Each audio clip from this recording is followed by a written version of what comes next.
Arya education president Shri Balanath Reddy గారికి, model school vice principal Shri Bharati madam గారికి, coordinator Rashmi madam గారికి, నా తోటి ఉపాధ్యాయులకి నా నమస్కారాలు, విద్యార్థులకు నా ఆశీస్సులు.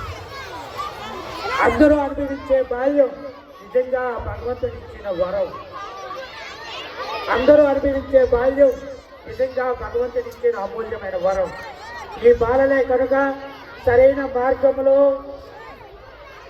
పయనిస్తే మన దేశ కీర్తి ప్రతిష్టలు ప్రపంచానికి రెపరెపలాడతాయని, మన దేశాన్ని అత్యున్నత స్థాయికి నిలబడతాయని విశ్వసించిన వ్యక్తి పండిట్ జవహర్లాల్ నెహ్రూ. జవహర్ అంటే అర్థం ఆభరణం అని అర్థం. తన కుటుంబానికే కాక భారతదేశానికి, ప్రపంచానికి అతడు ఆభరణంగా నిలిచాడు.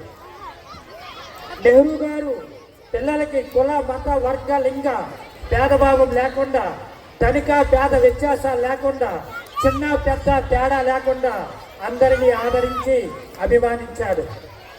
నెహ్రూ గారు కొన్ని సూక్తులు చెప్పారు. హృదయంలో మాలిన్యం ఉన్న మనిషి ఎప్పుడూ జీవించలేడు, సంతోషంగా ఉండలేడు.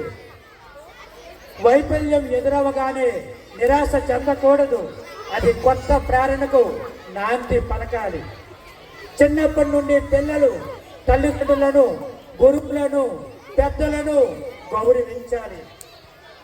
అంతేకాకుండా మితిమీరిన విశ్రాంతి అన్ని విధాల సంకేతం కాదు. చదువుతో పాటు క్రమశిక్షణ నేర్చుకోవాలి. మన దేశం నాకేమిచ్చిందని కాదు, దేశానికి నేనేమిచ్చానని ఆలోచించాలి. ఓ విద్యార్థులారా, చీమను చూసి క్రమశిక్షణ నేర్చుకో, భూమిని చూసి ఓర్పును నేర్చుకో, చెట్టును చూసి ఎదుగుదల నేర్చుకో, ఉపాధ్యాయుని చూసి సుగుణాలు నేర్చుకో. విద్యార్థులందరూ పిల్లల సమాజానికి పునాదులు వంటి వారని, దేశ భవిష్యత్తు వారిపై ఆధారపడి ఉందని నెహ్రూ గారు విశ్వసించారు.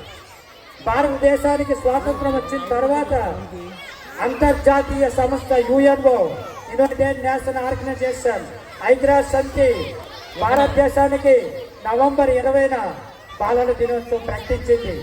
కానీ జవహర్లాల్ నెహ్రూ చనిపోయిన తర్వాత నవంబర్ 14న బాలల దినోత్సవం జరుపుకుంటున్నాం. అదే నెహ్రూ గారికి మనం ఇచ్చే ఆశయం. Happy children's day.